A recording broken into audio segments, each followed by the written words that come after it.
Hi everyone, it's Niamh here and welcome to my art journaling channel. Today we're going to be doing a really quick page and making some stamped collages in my craft journal.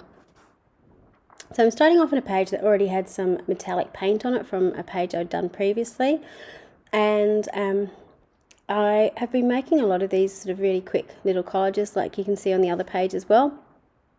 So they've just been things I've been playing around with basically.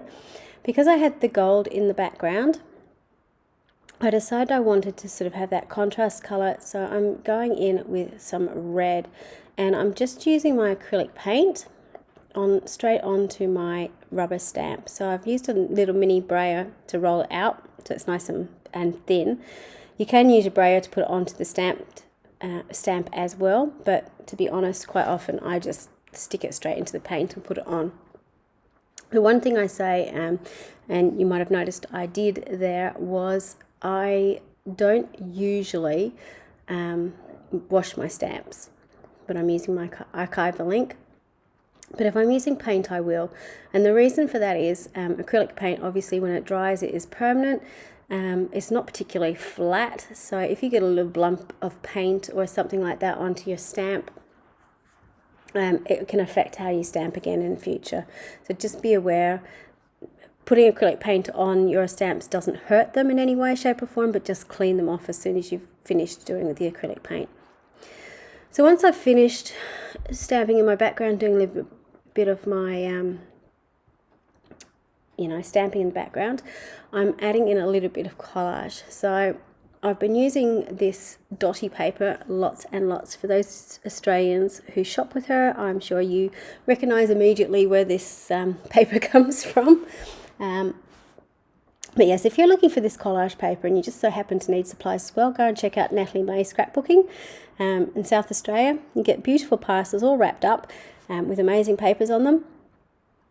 So it'll, yes, be a great thing for your stamped collage papers.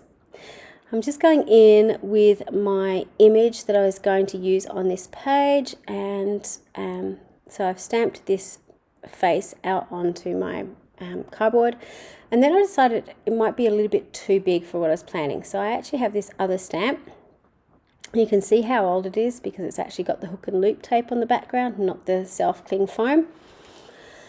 I think it's a non sequitur stamp from way back in the early days of stamping, but I can't honestly remember.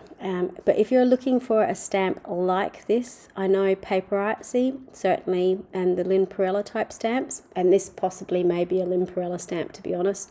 It certainly is very similar to the ones that she creates. Are a good way to find them, so go and check out Paper Artsy.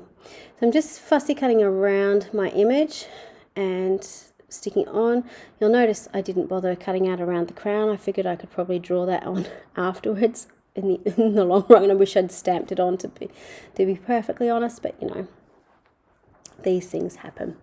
So once I've glued it onto the page, then I'm just going to draw that crown on again. I just made her end up having helmet hair by doing this.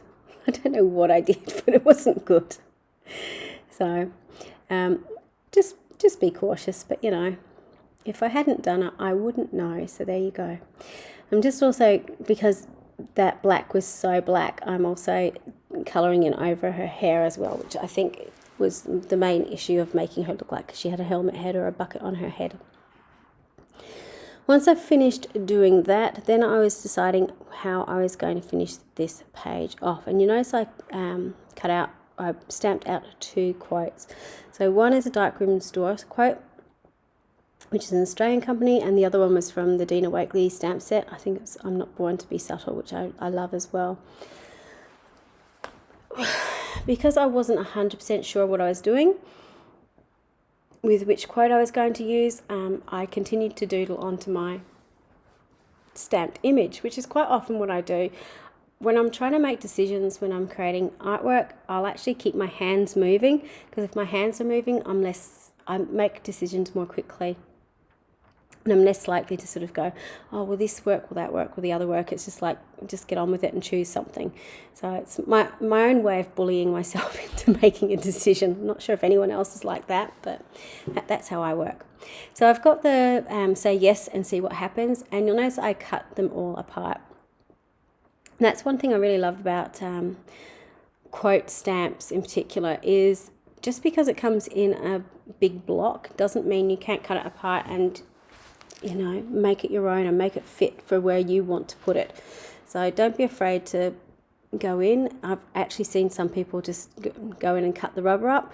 I don't tend to do that because I'm terrible at looking for small pieces if they fall out of places. So if I can keep it in one piece, at least I can find it, and then I can just cut up the piece of paper afterwards.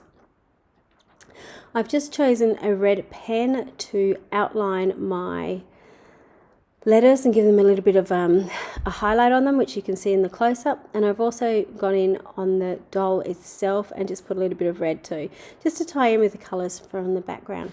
So that's my little stamped collage. It didn't take too long to do. It was fairly simple, fairly easy to do, and something you could create really, really easily in your own journal or as a card front. So particularly little collages like that are just great to pull across into card making or into ACTs and so on that small scaled down version. Also, if you didn't have the stamped image of the doll, there's nothing to stop you using the paper dolls from Tim Holtz or something similar like that to create your focal point. So until next time, bye for now.